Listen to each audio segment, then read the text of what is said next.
एक और युवती दरिंदों के हत्थे चढ़ गई। दरिंदे भी ऐसे कि आप देखा ना ताव, बिना बात के ही युवती को मौत के घाट उतार दिया। उसका छत विछत शव जब ट्रेन की पटरी पर फेंका मिला तो देखने वालों के होश ही उड़ गए। क्या है मामला, देखिए हमारे आजमनगर संवाददाता मोहम्मद नासिर की रिपोर्ट।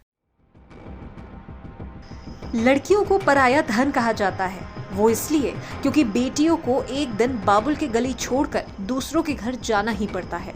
वो घर जहां उसका बचपन बीता, उसे छोड़कर दूसरे की दुनिया बसानी होती है। वो परिवार जिसके साथ बचपन बीता, भविष्य के सपने देखे, उन सभी को पीछे छोड़ते हुए 7 फेरों में बंद कर दूसरों की खुशी, उनका परिवार, उनकी खुशी, सब कुछ नए सिरे से शुरुआत करनी होती है। लेकिन कहते हैं ना कि आप चाहे जितनी भी शिद्दत से रिश्ता निभा लें, लेकिन किस्मत को जो मंजूर है होता वही है।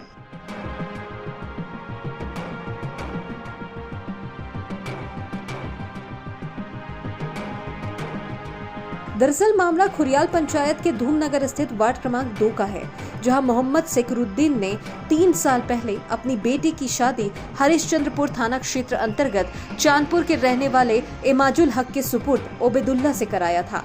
लेकिन गुरुवार की अलसुबह लड़की का शव प्राणपुर थाना क्षेत्र के अंतर्गत बाबूपुर गांव के पास रेलवे पटरी पर मिला, जिससे परिजनों में शोक की लहर है। गौरतलब है कि मृतका का 1 वर्षीय बेटा भी है। इधर घटना की जानकारी देते हुए मृतका के पिता मोहम्मद शुक्रुद्दीन ने बताया कि लड़की के ससुराल वाले उन्हें हमेशा प्रताड़ित किया करते थे, क्योंकि दहेज में हार देने का उनकी ओर से वादा किया गया था। मामला है, हमरा लड़की को शादी दिलाए थे, उसके बाद में दहेज का बात था। वो लोग बोला कि आपको लड़की को सजा दीजिए, तो हम बोले ठीक है, हम 1.25 वर्ष चेन देंगे। चेन देने के बाद में बात हुआ था।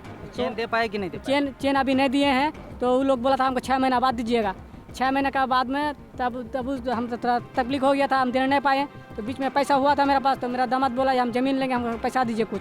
हम दामाद को पैसा दे दिए, वो लोग पैसा रिटर्न हमको नहीं दिया है। फिर बीच में हम अभी पैसा हुआ था, तो वो लोग का बोले जो आप थोड़ा कष्ट है तो अगला बार आपको चेन बना कर दे देंगे। ये घटना कैसा हो गया है, ये लोग का वही चेन का बारे में, दहेज के बारे में लफड़ा होता है, किया था। ये लोग का डेली मारपीट कर रहा था, ये कर रहा था, हमको पता नहीं चलता था। तो उसके बाद में हम घर आया है, परसों मेरा घर से गया है, और कल रहा दिन भर। आज बेटी और दामाद दोनों आपके घर आए थे? घर आया था। वो लोग का हमारे दामाद का घड़ी भी खरीद करके दिए हैं, परसों घड़ी खरीद करके देकर भेजे हैं लड़की को और दामाद को। उसके बाद में हम फिर 11 बजे 10-10:30 बजे फ़ोन भी किए हैं परसों, जो घर पहुँचे हैं, जहाँ ठीक ठाक हम लोग घर पहुँच गए हैं। उसके बाद में हम फिर लगाए हैं करीब 3 बजे। तो हमारा लड़की सोया था, तो बोलता है अभी हम सोए हैं, अभी बात नहीं करेंगे, कल का बात। तो ठीक है, तो कब करिएगा, कुछ हम नींद टूटेगा तो हम बात करेंगे। उसके बाद में रात 8 बजे हम फ़ोन लगाए हैं दामाद को, कहाँ पर है, बोलते हैं हम होशों आए हैं घड़ी पलटाने के लिए। तो ठीक है, घर जाइएगा तो हमको जाकर बात कराएगा। तो बात कराया? हमको बात नहीं कराया मेरा लड़की से। और सुबह उसका घर से फ़ोन आया, हम सोए थे बिस्तर में, तो हमारा नींद नहीं टूटा। तब हमारा 6:30 बजे हमारा करीब नींद टूटा, 7 बजे।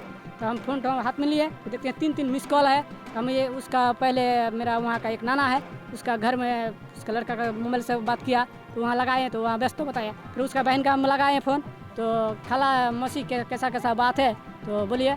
बोलता है सर आपका लड़की आपका घर गया है। हम मेरा लड़की मेरा हम परसों घर भेजे हैं आपका भाई को और मेरा बेटी को, तो मेरा आज घर मेरा कैसा आ जाएगा मेरा लड़की। उसके बाद में वो बोलता है आपका दामाद और आपका लड़की खोज के नहीं मिल रहा है, हम खोजिए आप लोग का वहीं, वो लोग का पता लगाइए। बोलता है आप भी पता लगाए, आपका ससुराल में पता लगाए, आपका साड़ू का खान पता लगाए। हमारे जहाँ रिश्तेदार था वहाँ हम पता लगाए।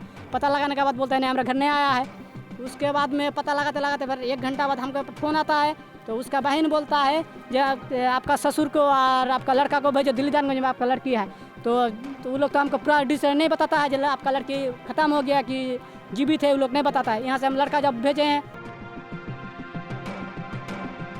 लेकिन बदहाली और तंगी के कारण नहीं दे पाए, जिससे उनके पति ओबेदुल्ला से लेकर भैंसुर एहिया और ससुर इमाजुल हक युवती को हमेशा ताने मारते थे और आए दिन झगड़ा भी होता था, क्योंकि विवाद की जड़ यही थी। और आखिरकार इन सब से तंग आकर रेलवे पटरी में उस युवती ने जान दे दी। ये लड़की है इस्लामपुर का, आजमनगर थाना पड़ता है। इसका शादी कराए थे यहाँ पर चांदपुर में, बंगाल में। वहाँ पे उसका घरेलू कोई झगड़ा होगा, उसी झगड़ा के वजह से जो सो बात बोलता था हम लोग को फ़ोन करके, ये वो जो उसको जान से मार देंगे, विष खिला देंगे या सर फोड़ देंगे, उसको तलाक दे देंगे, उनका सामान उठा के ले जाओ यहाँ से, उनको नहीं रखेंगे। और आज देखो ये बात रात को बताया था, सुबह देखो यहाँ पर रेल में कटा हुआ पड़ा है। इधर घटना के बाद फिलहाल पुलिस ने शव को कटिहार सदर अस्पताल से पोस्टमार्टम कराकर उनके मायके धूमनगर के इस्लामपुर में उनके परिजनों को सौंप दिया है। तो वहीं मृतका की मां बीबी माजीरा ने लिखित आवेदन देकर न्याय की गुहार लगाई है। दहेज की प्रताड़ना से तंग आकर किसी लड़की का मौत को गले लगाने का ये कोई पहला मामला नहीं है। आए दिन कोई न कोई युवती इस स्थिति का सामना करती ही है। जरूरत है तो बस समाज को खुद की रूढ़िवादी सोच से बाहर निकालने की, तभी जाकर तस्वीर अलग बनेगी और बेशक कई लड़कियों की जिंदगी भी बच जाएगी।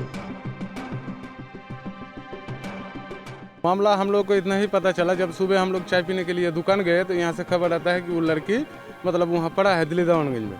तो वहाँ घटनास्थल पे जाने के बाद हम लोग पता लगाते हैं तो वहाँ का जो लोकल आदमी है स्थानीय, वो लोग बता रहा है कि एक लड़की थी और एक लड़का जो इसके पास था, इसको कपड़े से ढक के वो लोग भाग गया। तो इतने में हम लोग पता लगाया कि मारपीट उरपीट किया इनके साथ में। कितने बजे ये घटना हुआ? सियालदा 7 बजे गया उस टाइम, और हम लोग पहुँचे वहाँ जाके 9:30 बजे। पुलिस कितने बजे पहुंची? पुलिस पहुँचा लगभग 10:30 बजे।